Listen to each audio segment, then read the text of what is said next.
Tu cuerpo está hecho de distintos sistemas anatómicos que trabajan juntos para formar lo que conocemos como organismo. Así que, por ejemplo, tenemos al sistema nervioso, sistema digestivo, sistema cardiovascular, entre muchos otros, y cada uno de ellos tendrán sus roles asignados en el cuerpo. Pero incluso dentro de ellos hay algo que podríamos llamar subsistemas, que los ayudan a interactuar. Uno de ellos es el sistema endocannabinoide, y utilizando cadáveres de laboratorio, hoy vamos a observar varios órganos y estructuras en las que el sistema endocannabinoide actúa. Así veremos por qué cuando consumes THC, CBD u otros cannabinoides, ocurren grandes cambios en el cuerpo. Va a ser divertido. Empecemos.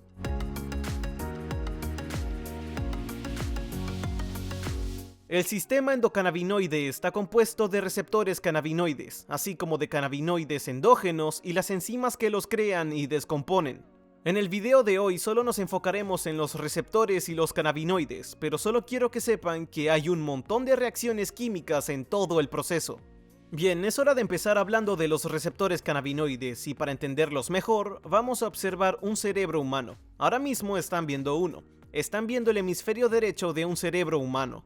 Ahora, si le hiciéramos zoom y zoom y zoom y zoom en la superficie del cerebro, lo que vería sería millones o incluso billones de neuronas. Las neuronas son las células con las que se comunica tu cuerpo. Ahora, si hiciéramos zoom en la superficie de las neuronas, veríamos una gran variedad de receptores. Cuando hablamos de receptores, podemos imaginarnos algo así como una cerradura y una llave. Con esta analogía, el receptor sería la cerradura y lo que sea transmitido sería la llave. Y cuando eso ocurre, habrá una reacción en la célula. Ahora, con los receptores cannabinoides, lo que ocurre es que cuando los cannabinoides se unen, eso va a iniciar, o al menos modular, diría yo, la expulsión de lo que conocemos como neurotransmisores. Bien, seguramente ya han escuchado algo sobre los neurotransmisores. Son cosas como la dopamina, la serotonina y el glutamato. Bueno, cuando los cannabinoides se unen con estos, ellos van a modular qué tanto se generarán. Eso será un punto muy importante. Pero, hablando de receptores cannabinoides, nos enfocaremos en dos que son los principales que repasaremos. Hay muchos más, pero los más estudiados son el CB1 y el CB2. Esto quiere decir receptor canábico tipo 1 y receptor canábico tipo 2. Ahora, en el cerebro, ahí es donde vamos a encontrar la mayor cantidad de receptores CB1. Aunque también los encontramos en otras partes del cuerpo, pero la mayoría están aquí en el cerebro. Incluso en el cerebro vamos a encontrar distintas cantidades según dónde examinemos. Bien, esta región con muchos pliegues es lo que llamamos corteza cerebral. Encontraremos un montón de receptores CB1 en esta corteza. Pero si le doy la vuelta, cuando lo vemos por la mitad, esta región de aquí, sé que no se parece, pero esta zona es la que conocemos como el hipotálamo. Aquí es donde también vamos a encontrar un montón de receptores CB1. También encontraremos receptores CB1 aquí, en esta genial estructura llamada cerebelo. Pero aquí es donde quiero enfatizar que hay muchas intensidades, porque tu cerebelo no va a tener la misma capacidad de receptores CB que un roedor. Y esto es importante, ya que el cerebelo está involucrado en nuestras habilidades motoras. Pero con los roedores, cuando están influenciados por cannabis o cannabinoides, mejor dicho, sus habilidades motoras se ven afectadas ya que tienen una densidad más grande de receptores CB en este lugar comparado con los humanos. Así que aunque nuestras habilidades motoras se vean afectadas, no va a ser lo mismo. Resumiendo, tenemos una densidad mayor de receptores CB1 en el córtex que en el cerebelo. Pero también habrá receptores en sitios que no podemos ver, así que si pudiéramos ver un poco más, como en esta región de aquí o por aquí, no podemos ver con este corte, veamos aquí hay otra estructura llamada el hipocampo. El hipocampo, como alguno de ustedes sabrá, está asociado con nuestra memoria, lo cual no debería sorprendernos especialmente cuando se habla de cannabis. También va a haber otras estructuras que van a estar distribuidas por todo el cerebro, que se les suele llamar ganglios basales. Bien, Estos ganglios basales cumplen muchas funciones, pero van a estar normalmente asociados con la toma de decisiones y también la memoria. Así que probablemente ya estén entendiendo algo de cómo el cannabis va afectando estas áreas. En realidad todo va al tipo de receptor y a la intensidad de ese receptor dentro del cerebro. No es secreto que la biología es algo complejo. De hecho, es una de las razones por las que elegí estudiarla para entenderla mejor. Realmente disfruto buscando los límites de nuestro conocimiento porque me recuerda que tantos misterios aún quedan en el universo. Los receptores cannabinoides tipo 2 o receptores CB2 van a estar encontrados en mayor cantidad en la periferia del cuerpo. De hecho, se solía pensar que solo había en la periferia del cuerpo y pensábamos que los receptores CB1 solo se encontraban en el cerebro. Pero ahora sabemos que los receptores CB2 también están en el cerebro y que el CB1 también está en otros lugares. Pero volviendo a lo de antes, es una cuestión de densidades. Bien, los receptores CB2 se encuentran principalmente en el tejido linfático y tejidos del sistema inmune. Lo encontramos en el vaso, por ejemplo. El vaso es en esencia un ganglio linfático que retiene sangre en la parte superior izquierda del abdomen. También encontrarás receptores CB2 en las amígdalas, que son, como ya dije, ganglios linfáticos en tu cavidad nasal y bucal que están ahí para filtrar agentes patógenos y toxinas de entrar a tu cuerpo. Pero también puedes encontrar receptores CB2 en el tejido de los órganos reproductivos. Vamos a encontrar receptores CB2 en los testículos y en el útero, por ejemplo.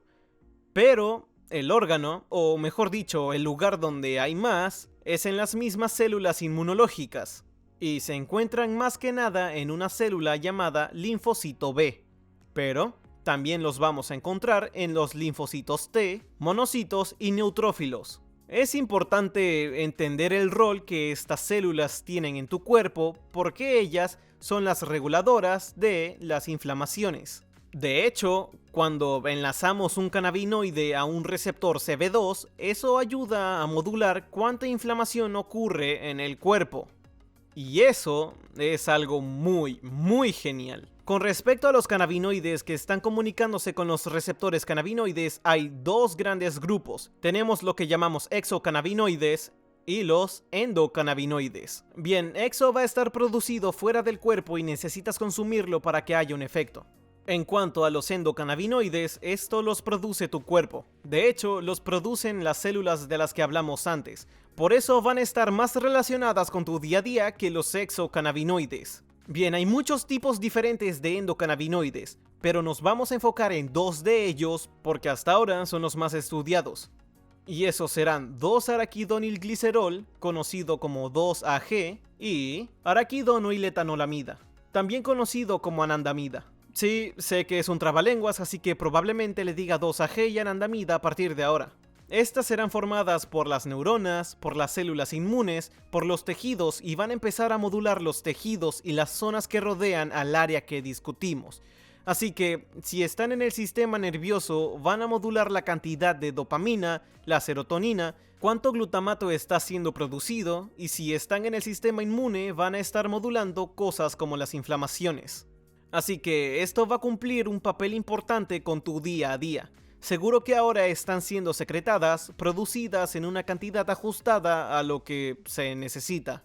Cuando hablamos de los exocannabinoides va a haber dos tipos importantes. Tenemos los fitocannabinoides, que significa que provienen de una planta, y los cannabinoides sintéticos, que quiere decir que se hicieron en laboratorios. Hay muchos tipos como el Spice y el K2, y aunque hayan sido elaborados en un laboratorio, van a interactuar con los receptores y causar todos los efectos de los que hemos hablado. Pero los fitocannabinoides es la razón por la que casi todos cliquean en este video, porque es el que todos conocen. Estos van a ser el THC y el CBD, y muchos otros, aunque THC y CBD son los más estudiados.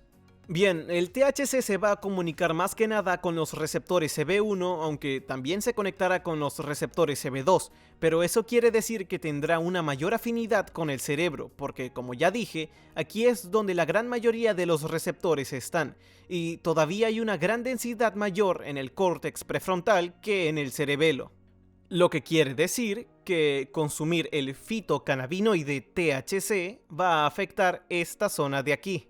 Y bueno, ahí ya tienen que pensar ustedes en qué lugar está surtiendo efecto. ¿Está afectando el hipocampo? O quizás si está afectando el córtex prefrontal, si está afectando esta zona, está afectando nuestro raciocinio. Si está afectando esta zona de aquí, estará afectando nuestra moralidad y empatía. Bien, es fascinante ya que cuando hablamos de los endocannabinoides, estos van a ser secretados en menores cantidades y tampoco es que sean dosis gigantes, ¿verdad? No es que sea así de un momento para el otro, ¡boom! De la nada recibí un montón de 2-AG o anandamida. En realidad, siempre ocurre en la medida justa, pero si consumes THC de un fitocannabinoide, vas a recibir una cantidad enorme de estos. Bueno, lo otro que me gustaría decir es que el CBD no es un cannabinoide psicoactivo, ya que no se enlaza ni con el CB1 o el CB2, se enlazará con otros receptores y proteínas que ya mencioné que existían, pero que no hablaremos en detalle. Pero lo fascinante es que ya se ven muchos, el CBD está interactuando mucho con el sistema inmune. Está ayudando con la inflamación, está ayudando con todas estas, ¿cómo decirlo?, propiedades medicinales que tanto nos llaman la atención. Y es por eso que vemos aceites de CBD o productos con CBD en todos lados. Y eso es porque la gente está muy interesada en saber qué tan medicinal el CBD puede ser, especialmente sabiendo que no es psicoactivo. Porque otra vez, no está enlazándose con los receptores CB1 o CB2, lo que significa que no va a estar afectando el cerebro. Entonces, ¿qué es lo que genera ese estado que llamamos estar fumado que tanto conocemos cuando la gente consume fitocannabinoides como el cannabis? Bueno, esa es una pregunta más difícil de responder, porque no es tan fácil como decir que cuando hay THC te vas a sentir high, porque lo que pasa es que el THC no es el único cannabinoide que va a estar compitiendo por esos receptores. También tenemos el 2-AG, también está la anandamida, y lo que ocurrirá es que cuando se enlacen los receptores va a haber como este efecto sube y baja, supongo que podríamos llamarlo así, porque realmente es ese agonismo y antagonismo de los receptores y cómo se percibe esto cuando ocurre en tu cuerpo. ¿Por qué pasa esto en tu cerebro, verdad? Está ocurriendo por aquí, por aquí, por aquí, pero también está ocurriendo en la periferia del cuerpo. Así que, dependiendo de cómo los endocannabinoides y los exocannabinoides estén interactuando con las células correspondientes que tienen que enlazarse, ahí es cuando vas a percibir distintos tipos de subidones. Y quizás hayas escuchado de un estado más corpóreo que mental, y de eso mismo estoy hablando ahora. Pero al mismo tiempo no es que sepamos exactamente cómo esto se va a manifestar cada vez. Vamos a tener diferencias sutiles y eso demostrará qué tan compleja es la situación. Un baile entre los endocannabinoides y los exocannabinoides. El sistema endocannabinoide es algo realmente fascinante y eso es porque, ya saben, cada vez se está volviendo algo más mainstream. Ya lo hemos visto legalizado, al menos en Estados Unidos, medicinalmente en todos lados e incluso recreativamente en varios estados. Es bueno ver esto porque quiere decir que es posible hacer investigaciones científicas y medicinales más contundentes, y eso es para mí lo que más me emociona. Particularmente cuando se usa para tratar trastornos mentales como el estrés postraumático, que es algo que significa mucho para mí como exmilitar. Yo estoy realmente ansioso por ver qué se puede lograr investigando con cannabis, pero también, no puedo evitar decirlo, pero tampoco podemos sobrevalorar algo, especialmente cuando se trata de CBD. Es que el CBD tiene un gran potencial, pero a veces uno empieza a dudar cuando ves este tipo de productos siendo vendidos por todos lados, cuando la gente imprime CBD en todo lo que encuentra. Es que sí, da esta impresión de que te venden baba de caracol para mí, y eso no es CBD, sino algo más parecido a un producto que ellos están haciendo. Así que espero que podamos encontrar un balance donde podamos descubrir de lo que es realmente posible sin exagerarlo, porque hasta ahora, por lo que vimos, considerando lo que el THC puede hacer y quizás también el CBD, es emocionante. Me emociona mucho, especialmente cuando hablamos de sus propiedades no adictivas. Muchas gracias por ver este video y nos vemos en la próxima.